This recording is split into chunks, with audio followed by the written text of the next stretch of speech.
Hi kanji lovers! Today we have a kanji recap, location part 1. Let's start with the kanji for metal. One of the greatest things about this kanji is that it clearly represents its meaning by having a line in the middle, but it used to look quite different before. The earliest form represented a pictogram of a flagpole piercing through the center of a circle. This flagpole was used to gather people and potentially to also detect the direction of the wind. Pretty cool, right? The kun reading is naka, which means middle, but also inside and even center. Fun fact, as you saw, this kanji means way more than just middle. That's because this kanji's meaning expanded over time to mean inside and was used metaphorically for balance and centrality. The on reading is chu. The example is Chugoku, which means China. Let's practice reading. Chugoku de mata kieta, which means disappear again in China. Do not confuse middle and go-between. Can you see the difference? Yes, that's right. Go-between has the radical for person on the left. This kanji has 4 strokes. It is a pretty simple kanji, but it is nice to see a kanji that makes so much sense when you look at it. Let's continue with the kanji up or above.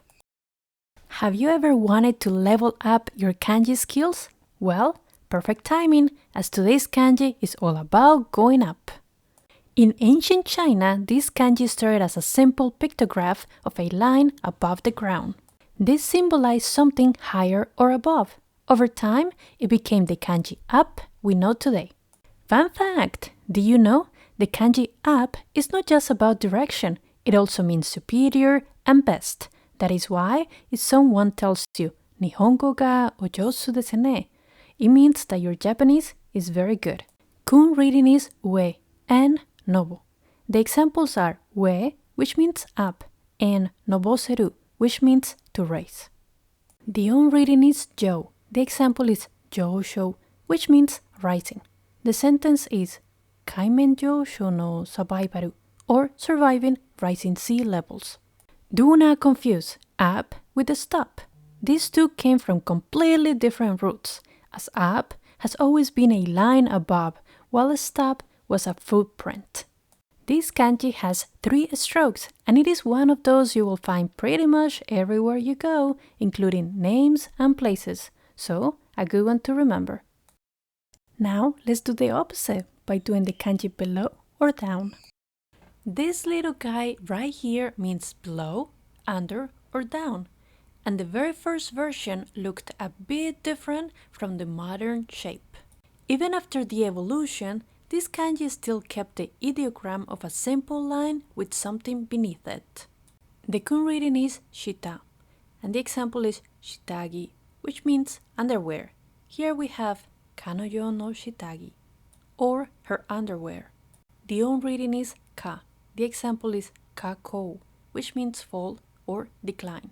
Fun fact! The kanji below has over 8 readings. Isn't that impressive? Let's look at some examples.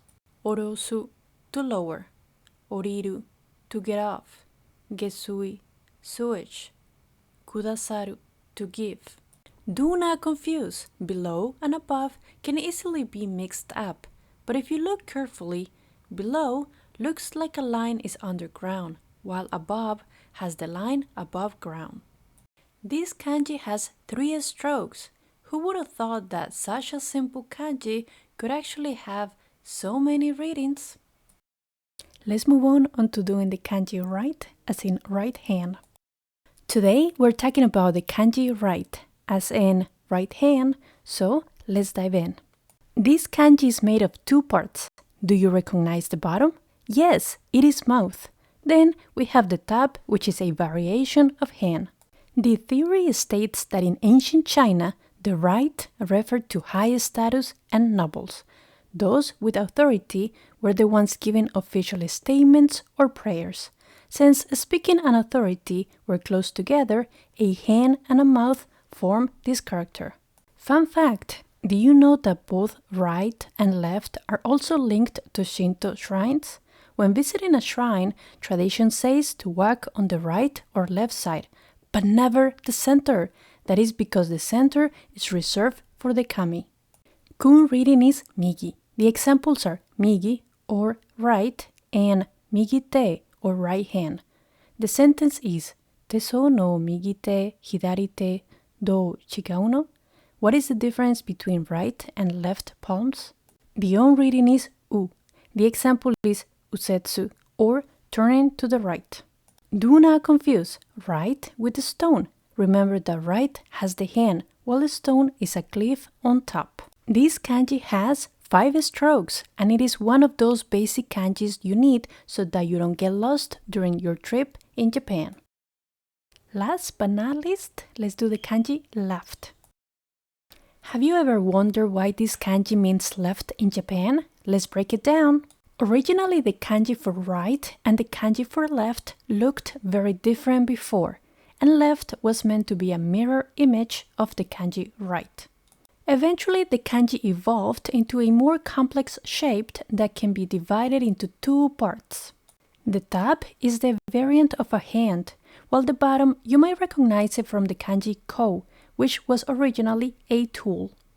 Putting these 2 together, we have a hand holding a tool. But why that means left? The right hand was seen as dominant, while the left was used for assisting in work, hence it has the tool character. Kun reading is hidari. The examples are hidari or left and hidarite or left hand. The sentence is Hidarite wa oyayubi ni noseru. The left hand rests on thumb. Fun fact, in Hinamatsuri or Girls' Day, you will find the Sadaijin, which is the minister of the left. It is an old man and he is there to teach children the importance of respecting the elderly. The on reading is sa. The example is sayu or left and right. Do not confuse left with right. As you have learned today, the left is all about assistance, for which it has a tool under the hand. This kanji has 5 strokes, and similar to the kanji right, it is an important kanji to know so you don't get lost in your trip in Japan. Now, I got a challenge for you. What is the meaning of this word?